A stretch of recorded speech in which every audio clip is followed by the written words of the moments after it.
ഞാൻ ബിസിനസ് തുടങ്ങി 3 മാസമായപ്പോൾ സംഭവിച്ച ഒരു കാര്യമാണത്. ഞാനത് ക്ലിയർ ആയിട്ട് പറഞ്ഞുതരാം. എൻ്റെ ബാങ്ക് അക്കൗണ്ടിൽ ബാലൻസ് ആയിട്ട് ഉള്ളത് ആകെ 1000.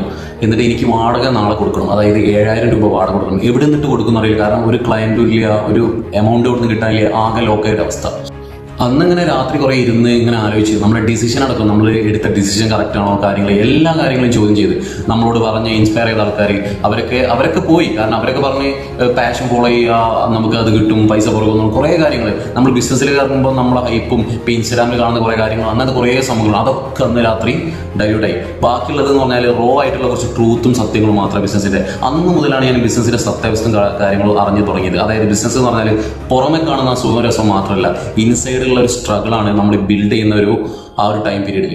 അങ്ങനെ ഒരു വഴിയുമില്ല, നമുക്ക് പൈസ ഒപ്പിച്ചേ പറ്റുള്ളൂ. അങ്ങനെ എന്താണെന്ന് വെച്ചാൽ ഞാൻ രാത്രി, അതായത് ഒരു ക്ലയൻറ്റിനെ ഞാൻ അങ്ങനെ ഫോൺ സ്ക്രോൾ ചെയ്യുന്നത്, അപ്പോൾ ഒരു ക്ലയൻറ്റിനെ കണ്ട് ആൾക്ക് ഇൻട്രസ്റ്റ് ആണെന്ന് പറഞ്ഞിട്ടുണ്ട് എനിക്ക്, പക്ഷെ കൺഫേം ആയിട്ടില്ല, പിന്നെ ഫോളോ അപ്പ് ഒന്നും എടുത്തിട്ടില്ല ഇനി. അപ്പോൾ രാത്രി 11 മണി, ശരിക്കും ബിസിനസ് അവറോ അല്ലെങ്കിൽ ബിസിനസ്സിൽ പറ്റിയ ടൈമോ അല്ല, പക്ഷെ നമ്മളെ അവസ്ഥ അതാണ്. നമ്മൾ മെസ്സേജ് അയച്ചു, പക്ഷേ ഭാഗ്യത്തിന് എന്താ പിറ്റേന്ന് പോയി ആളെ മീറ്റ് ചെയ്തു, കാര്യം ഡീലായി, സംഭവം ക്ലോസ് ആയി, പേയ്മെൻറ്റ് വന്നു.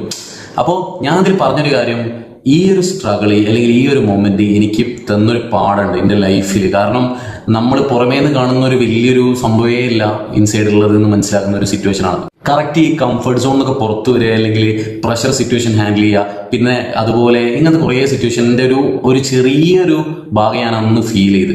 അപ്പോൾ അതിൻ്റെ ശേഷം ബിസിനസ് നടത്തുമ്പോൾ ഞാൻ എപ്പോഴും ഈ കാര്യങ്ങളൊക്കെ ശ്രദ്ധിക്കരുത്. ഇപ്പോൾ ഞാൻ 3 മേഖലയിൽ ഡൊമൈനിലായിട്ട് ഞാൻ ബിസിനസ്സും കാര്യങ്ങളൊക്കെ റൺ ചെയ്യുന്നുണ്ട്. പക്ഷേ എന്തൊക്കെ പറഞ്ഞാലും അന്നത്തെ ഒരു സിറ്റുവേഷൻ, അതുപോലെ പല സിറ്റുവേഷൻസും വീണ്ടും ഉണ്ടായിട്ടുണ്ട്, ഇല്ല എന്നല്ല പറയുന്നത്, പല തരത്തിൽ.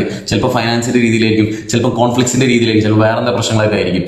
അപ്പം നമ്മൾ നിരന്തരം ഈ അൺസർട്ടനിറ്റി, പ്രശ്നങ്ങൾ, കാര്യങ്ങളൊക്കെ നേരിടാനുള്ള ഒരു മൈൻഡ് സെറ്റായിട്ട് നമ്മൾ എന്ത് വരിക, ബിസിനസ്ക്ക് എപ്പോഴും ഇറങ്ങുക.